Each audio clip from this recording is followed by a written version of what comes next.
Ma cos'è davvero cambiato nel mondo della vela? Cruising down the highway, windows down low. Sunset paints the sky in a fiery glow. Mountains rise up, touching clouds above. Valleys below, filled with whispers of love. On this road, every seed's a delight. È cambiato tutto, ragazzi. Negli ultimi 10-15 anni c'è stata una rivoluzione nel design delle barche, e non solo. Parliamo ovviamente di family cruiser, di barche da crociera, quelle che sono il mio standard, quelle che avete visto nei miei video. Quindi la domanda che mi avete fatto è legittima, assolutamente legittima. Giorgio, ma considerando le barche moderne che vediamo adesso nei saloni nautici, fiere della nautica come il bellissimo Salone di Genova, dove siamo andati e abbiamo fatto anche un video, considerando la linea di queste nuove barche, le barche che presenti tu non sono superate? E questa domanda vi dà assolutamente ragione. In effetti, le barche che vi presento io, dal punto di vista della linea, dal punto di vista dello spazio, del family cruiser, sono davvero superate. E allora Giorgio, perché continui a proporci queste idee? Perché continui a proporci questi usati? È per via forse del tuo budget limitato? Bene, in merito a questo, se sono coerente, la risposta di Giorgio El Mare tende ad appianare ogni retorica. Infatti sicuramente se parliamo di barche di 40 piedi, 12 metri, quindi non misure esagerate, perché i 12 metri per me, che ho una famiglia di 5 unità, 3 figli, sono la misura minima, sicuramente la misura minima. Vi ho già detto in un video che ho avuto barche di 9 metri. Ho cresciuto 3 bimbi in barche di 9 metri, ma erano bimbi. Ora sono adulti. La misura minima è un 12 metri, un family cruiser da 12 metri. Quindi adesso andiamo a vedere queste enormi differenze che ci sono nel cruiser. E gli esempi che vi porterò sono l'evoluzione di quelle barche che vi ho presentato. Il Dufour, il Sun Odyssey e l'Oceanis. Per essere chiaro e farvi capire come sono davvero cambiate le barche a vela, voglio partire dall'ultima barca che vi avevo presentato, il Dufour Classic. L'evoluzione è il Dufour 335 Moon River. Fa parte della linea di produzione Grand Large di Dufour ed è stata progettata da un italiano, Umberto Felci, che ha dato grandissima innovazione. È una barca già reperibile nel mercato dell'usato in quanto è una barca che è stata progettata nel 2011 e la si può trovare da 80 a 110.000 euro e ancora in discrete condizioni. Ed è qua che sono le grandi differenze tra le barche che vi presentavo e quelle moderne. Nel loro baglio, la loro larghezza e non solo. Questa barca ha un baglio di 3,49 m, un'infinità rispetto alle barche classiche. Ed è proprio questo il punto. La barca a vela oggi è cambiata nel concetto e ha subito più cambiamenti negli ultimi 20 anni che negli ultimi 60. Quindi adesso andiamo a vedere, nello specifico, cosa è davvero cambiato nella progettazione, nello scafo e in tutte quelle caratteristiche che avevano reso grandi anche questi cantieri, che ora si sono adeguati al nuovo mondo della nautica. Parliamo sempre di quelle barche quindi che i puristi della nautica definiscono plasticoni. Plasticoni perché sono prodotte in serie e queste persone definiscono barche come il Bavaria, Jeanneau, Dufour, i camper dell'acqua, specialmente quando si parla di una delle mie preferite che è il Bavaria. E cosa c'è di male ad essere un camper sull'acqua? Spiegatemi.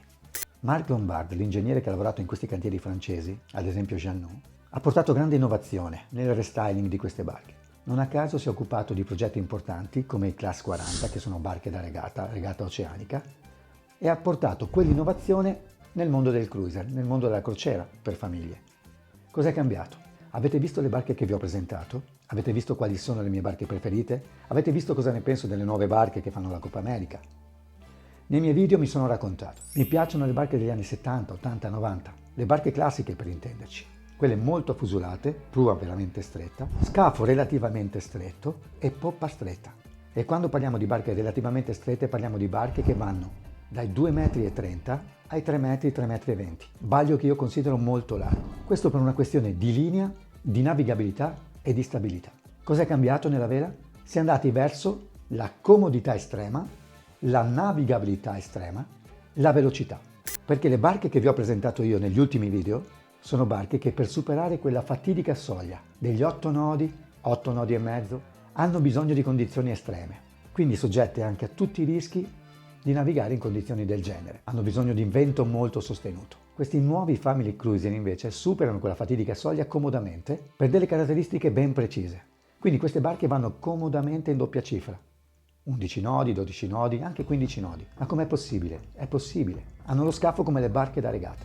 Marc Lombard ha trovato questo compromesso e poi si sono allineati tutti. Quindi ha appiattito lo scafo.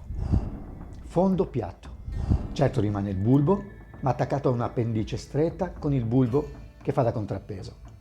Mentre lo scafo ora è completamente piatto, proprio come gli IMOCA 60, i Class 40, la classe Mini. Barche velocissime, da regata, volano e quasi cercano la planata sull'acqua. E quando dico quasi cercano, sembra che queste barche cerchino proprio la planata nell'acqua, cosa che di solito per una barca a vela era insolita e impossibile, lasciando perdere i foil. Poi se aggiungiamo anche i foil, le condizioni d'attrito diminuiscono ancora meno e la barca praticamente vola, e vola oggettivamente. Ma parliamo di navigabilità. Quindi si è allargato lo scafo, il baglio dai 3,30 m massimi che avete visto nelle mie precedenti presentazioni si è allargato fino a 3,99 m, 4 metri, anche superandoli. La poppa si è completamente allargata, lo scafo ha appiattito, la prua talvolta è inversa, cioè invece che la classica prua l'hanno invertita, per fendere ancora di più le onde, per scivolare sull'acqua, e quindi adesso su questi nuovi cruiser si possono raggiungere alte velocità con un grandissimo compromesso che è la comodità. La barca a vela è una serie di compromessi. Per la comodità si sopperisce alla stabilità, per la stabilità si sopperisce alla comodità. In questo caso si è creato il miglior compromesso. Quindi Giorgio, perché non adori queste barche? Andiamo a capirlo. Pensate che la poppa di tutte queste nuove barche ora è accostabile alla poppa degli yacht a motore.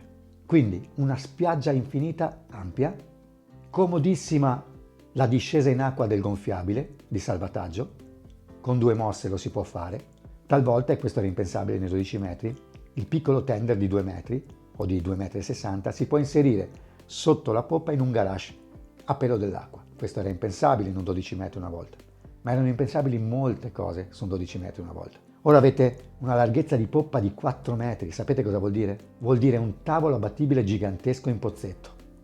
Là dove prima facevamo fatica a passare nel pozzetto, abbiamo paramare, paraonda, che non ostacolano il passaggio dell'armatore e dell'equipaggio. Tutto ampissimo, addirittura ci sono i tavoli convertibili, che hanno anche una ghiacciaia scomparsa in pozzetto, un lavello, cosa che era impensabile, altri accessori. Ma quello che è cambiato davvero è il doppio comando, il doppio timone, gemelli. 2 timoni che si muovono gemelli, uno a dritta e uno a sinistra. Timoni gemelli vuol dire che no, non si comandano in 2, una a dritta e una a sinistra, ma sono compatibili, convertibili. Se muovo il timone di dritta, muovo anche il timone di sinistra, un po' come succede nelle cloche degli aerei, nei timoni degli aerei, si chiamano così anche quelli. Quindi molto comodo nel risalire il vento. La barca è molto sbandata, ci mettiamo nel lato che ci dà maggiore visibilità, maggiore controllo. 2 timoni, questo è cambiato. E non ti piace, Giorgio? Non è finita qua. Non sono solo 2 timoni dal punto di vista della manovra, ma sono anche 2 timoni operativi immersi nell'acqua. 2 pale, timone a doppia pala, come le IMOCA, come il Class 40 e come tutte le barche da regata. Talvolta anche se hanno il timone a barra, un solo timone a barra, come la IMOCA, 2 pale immerse nell'acqua. Una pala lavora nelle andature sbandate, una pala sta quasi emersa. Funzionale, ultra funzionale. E quindi cosa non funziona, Giorgio? Ah, sei un ipocrita. Non funziona il portafoglio. Non ti va di spendere quelle somme per una barca nuova. Beh sì, ragazzi, sarei molto ipocrita a dire che rinuncerei a una barca del genere. Spazio infinito, cabine di poppa che fanno invidia alla stanza dei vostri bimbi a casa. Una cabina di poppa larga 1,70 m, lunga 2,30 m. È infinita. Non sono più quei loculi che c'erano nelle barche che vi ho presentato, in alcune. Quindi, magico, tutto magico. Dov'è che queste barche non ti piacciono? Allora, il prezzo è relativo. Io mi occupo di barche usate, va bene? Ormai la terza della classe Jeannoux, il Sun Odyssey, la terza figlia di Marc Lombard, si può trovare sul mercato dell'usato. Quindi con un rilevante sforzo economico la si potrebbe anche acquistare. Potrei permettermi un 12 metri del genere. Facendo molti sacrifici potrei permettermela. Ma c'è ancora qualcosa che mi frena e mi fa ancora scegliere le barche che vi ho presentato nei precedenti video. E la barca, l'adorabile Tappo Corona, che sto usando in questo periodo. C'è ancora qualcosa di queste barche che mi convince di più. C'è un grande limite di queste barche. E avrete già capito. Ed è la manovrabilità in marina. La doppia pala agisce benissimo nelle andature al lasco, per esempio, anche gran lasco, bolina ma molto molto larga, vanno benissimo. Barca completamente sbandata, fondata, pala completamente immersa, che garantisce la stabilità nell'andatura portante, la poppa, nell'andatura di lasco. Allora questa barca lavora benissimo, come le barche da regata per intenderci. Si sposa benissimo con quelle che sono le esigenze del purista che ha bisogno di velocità. Ma in marina è ingovernabile. Il flusso, il vortice dell'acqua, con barca priva d'abbrivio, cioè a bassissima velocità, quasi ferma, non fa ruotare la barca. Sono barche che non ruotano. Quindi tutte queste nuove barche hanno bisogno dell'ausilio di cosa secondo voi? Di un'elica di prua, posizionata in modo perpendicolare, in larghezza, che consenta la rotazione della vostra barca in manovra e in marina. Beh, abbiamo sopperito al problema? No. Ma poi l'elica di prua, parlate con chi ce l'ha montata, è soggetta a rotture, lavora immersa in ambiente umido e salato, e il motore elettrico, immerso in ambiente umido e salato, comunque è soggetto a rotture, costosissime rotture, e se vi abbandona proprio in manovra siete costretti a farvi trainare per far ruotare la vostra barca. Questo è un grande limite, ragazzi. Ha già bisogno di un secondo propulsore per far ruotare la barca. È un grandissimo limite ed è una grandissima insicurezza. La questione è che questo non è proprio l'ultimo dei problemi, o quantomeno il più grande. Il problema più grande è addirittura sulla navigabilità. Ma come? Abbiamo parlato prima di andatura al lasco, non abbiamo parlato però della navigazione di risalita sul vento, ovvero la bolina. Beh, la bolina con queste nuove barche è velocissima, ma veramente difficile. Cosa succede? Guardate le avventure adesso in giro nella Van der Globe, guardate le regate dei Mini, guardate le regate dei Class 40. Adesso quei foil si distaccano dall'acqua, non fanno più attrito e volano sull'acqua. Senza foil cosa succede? Guardate le meravigliose immagini delle regate oceaniche con queste nuove barche. Volano sull'acqua, ma quando non volano sbattono in bolina. E sbattono tantissimo. Con questo fondo piatto, con questa nuova prua completamente piatta dei classe Mini, si sbatte continuamente sull'acqua, botte fortissime. Con questo fondo piatto si sbatte completamente sull'acqua, in bolina, a 15 nodi. Bam, bam, bam. Certo, niente a che vedere con una navigazione cruise family, comoda, rilassata, velocissima, poi con l'albero maggiorato, perché queste barche ve le danno, se volete, con l'albero maggiorato, 12-15 cm, aumentano la velocità, la potenza, e sbattono. Prua invertita, fende bene, ma poi lo scafo piatto, bam, sbatte sull'acqua. Quindi problemi di cosa? Di usura. Lo sbattimento continuo delle onde a questa potenza, a questa velocità, crea usura, crepe nella resina, cedimenti. Quindi va benissimo per una barca da regata, performante. Una regata e si fanno aggiustamenti strutturali. Rientro dalla crociera, dalla seconda crociera dell'anno, e la barca va in cantiere. Non si può non tener conto di questo. La bolina è assolutamente veloce, ma non sono barche da bolina, quasi la metà di velocità, nelle barche che intendo io, ma non si sbatte così tanto in bolina. Si sbatte, ma la prua affonda nell'acqua. Queste barche cercano di planare, queste nuove barche cercano di volare. Il fondo piatto le fa volare, le fa planare, e non potete far planare 7 tonnellate senza 2000 cavalli dietro. La vela non vi dà la potenza di 2000 cavalli, si vi dà una gran potenza, ma non la potenza di 2000 cavalli, quindi non potrete mai cavalcare l'onda. Oddio, quando vediamo Prysmian Group, Vento di Sardegna, ci dà proprio l'impressione che planino su quelle onde. Nelle andature di poppa, per esempio, mare che spinge dietro e barche che surfano le onde, meraviglioso, a 30 nodi. Voi non ci andate a 30 nodi con un family cruiser, con tutto il rispetto.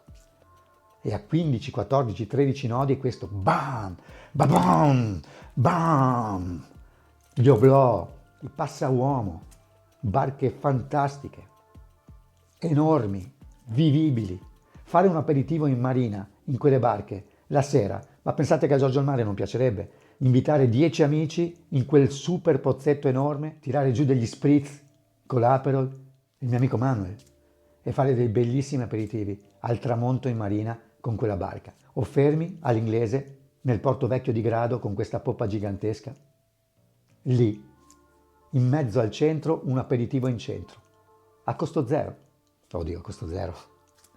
Credete che non mi piacerebbe? Ma certo che mi piacerebbe. Ma non rinuncio. Spendo 15 volte meno, forse anche 20 volte meno, ma ho una barca che mi dà tutto quello che mi serve. Adoro ancora prua stretta, non troppa pancia, poppa stretta. Albero maggiorato, quanto volete, e lo sapete. Su Mandragola, 8 metri, avevo un albero con doppia crocetta. Iper sovradimensionato, quasi 1,5 metri più alto di un albero normale. Infatti Mandragola l'avete vista a 7 nodi, 8 nodi, per una barca di 8 metri. Per adesso mi tengo ancora quelle barche e mia moglie ancora non mi butta fuori di casa perché mi sono rovinato. Spero di essere stato chiaro del perché vi ho presentato quelle barche e del perché adoro ancora tantissimo quelle barche. Comunque stiamo parlando sempre di Janus, Dufour. Sono la stessa cosa 20 anni dopo, quindi probabilmente tra 10 anni, quando entreranno nel mio range, 15 anni, anche a me mi vedete su quella barca. Mi vedrete anche un bel po' più vecchio però.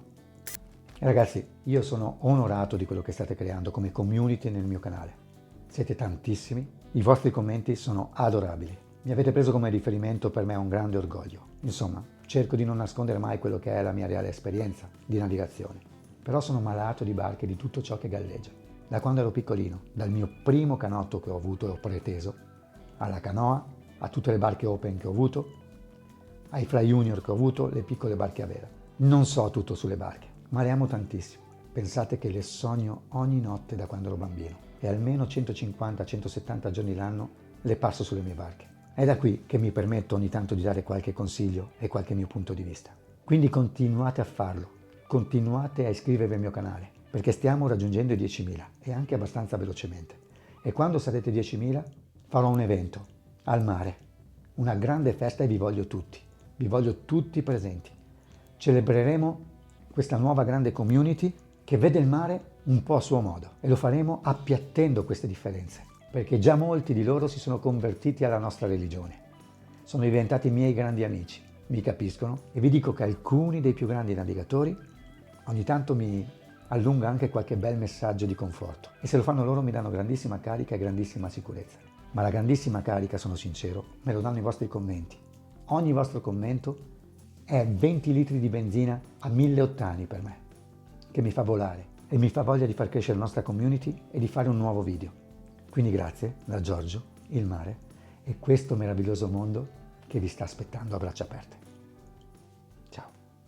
Cruising down the highway, windows down low. Sunset paints the sky in a fiery glow. Mountains rise up, touching clouds above. Valleys below, filled with whispers of love on this road.